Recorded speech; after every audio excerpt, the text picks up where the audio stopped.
भारत को मंदिरों का देश कहा जाता है। यहाँ पर कई प्राचीन और चमत्कारिक मंदिर हैं। इनमें कई मंदिर बेहद रहस्यमयी हैं, जिसमें मध्य प्रदेश का 64 योगिनी मंदिर भी शामिल है। भारत में 4 64 योगिनी मंदिर हैं, उड़ीसा में 2 मंदिर हैं और एमपी में 2 हैं। लेकिन एमपी के मुरैना में स्थित 64 योगिनी मंदिर सबसे प्राचीन और रहस्यमयी है। भारत के सभी 64 योगिनी मंदिरों में यह एक इकलौता मंदिर है जो अभी तक ठीक है। मुरैना में स्थित यह मंदिर तंत्र मंत्र के लिए दुनिया भर में जाना जाता था। इस रहस्यमयी मंदिर को तांत्रिक यूनिवर्सिटी भी कहते थे। यहाँ पर दुनिया भर से लाखों तांत्रिक तंत्र मंत्र की विद्या सीखने के लिए आते थे। आइए जानते हैं मुरैना में स्थित इस प्राचीन और रहस्यमयी 64 योगिनी मंदिर के बारे में। एमपी का प्राचीन 64 योगिनी मंदिर गोलाकार है। इसमें 64 कमरे हैं। इन सभी 64 कमरों में भव्य शिवलिंग स्थापित है। यह मंदिर मुरैना जिला स्थित मुख्यालय से करीब 30 किलोमीटर दूरी पर स्थित है। मितावली गांव में बना हुआ यह रहस्यमयी मंदिर दुनिया भर में प्रसिद्ध है। इस अद्भुत मंदिर का निर्माण करीब 100 फीट की ऊंचाई पर किया गया और पहाड़ी पर स्थित यह गोलाकार मंदिर किसी उड़न तस्करी की तरह नजर आता है। इस मंदिर तक पहुंचने के लिए 200 सीढ़ियां चढ़नी पड़ती हैं।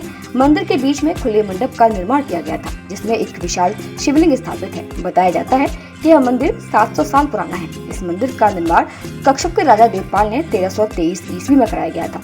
इस मंदिर में सूर्य के गोचर के आधार पर ज्योतिष और गणित की शिक्षा दी जाती थी, जिसका मुख्य केंद्र था। कहा जाता है कि यह भगवान शिव का मंदिर है। इसकी वजह से लोग तंत्र मंत्र सीखने के लिए यहाँ आते थे। 64 योगिनी मंदिर के हर कमरे में शिवलिंग और देवी योगिनी की मूर्ति स्थापित थी, जिसकी वजह से इस मंदिर का नाम 64 योगिनी रखा गया था।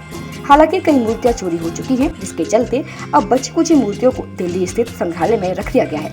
101 खम्भों वाले इस मंदिर को भारतीय पुरातत्व सर्वेक्षण ने प्राचीन ऐतिहासिक स्मारक घोषित किया गया था।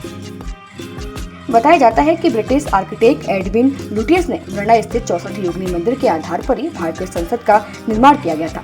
लेकिन यह बात ना तो किसी में लिखी गई है और न ही संसद की वेबसाइट पर ऐसी कोई जानकारी दी गई है। भारतीय संसद ने न सिर्फ इस मंदिर से मिलती जुलती बल्कि इसके अंदर लगे खम्भे भी मंदिर के खम्भों की तरह ही दिखते हैं। स्थानीय लोगों का मानना है कि आज भी यह मंदिर भगवान शिव की तंत्र साधना के कवच पर ढका हुआ है। इस मंदिर में किसी को रात में रुकने की अनुमति नहीं है। तंत्र साधना के लिए प्रसिद्ध 64 योगिनी मंदिर में भगवान शिव की योगिनियों को जागृत करने का कार्य होता था। मान्यता है कि माँ काली 64 योगिनी माता का अवतार है। घोर नाम के राक्षस का युद्ध लड़ते हुए माता आदिशक्ति काली ने इसका रूप धारण किया था।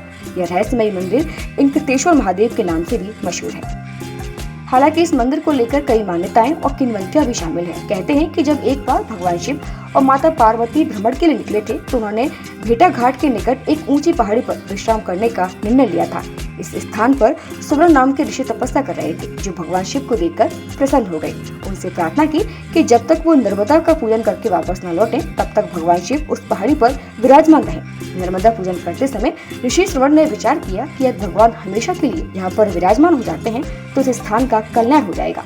इसी के चलते ऋषि ने नर्मदा में समाधि ले ली, जिसके बाद कहा जाता है कि आज भी उस पहाड़ी पर भगवान शिव की कृपा भक्तों को प्राप्त होती है। माना जाता है कि नर्मदा को भगवान शिव ने अपना मार्ग बदलने का आदेश दिया था, ताकि मंदिर तक पहुंचने के लिए भक्तों को कठिनाइयों का सामना न करना पड़े। इसके बाद संगमरमर की कठोर चट्टानें मक्खन की तरह मुलायम हो गई, जिससे नर्मदा को अपना मार्ग बदलने में किसी भी तरह की कठिनाइयां नहीं हुई।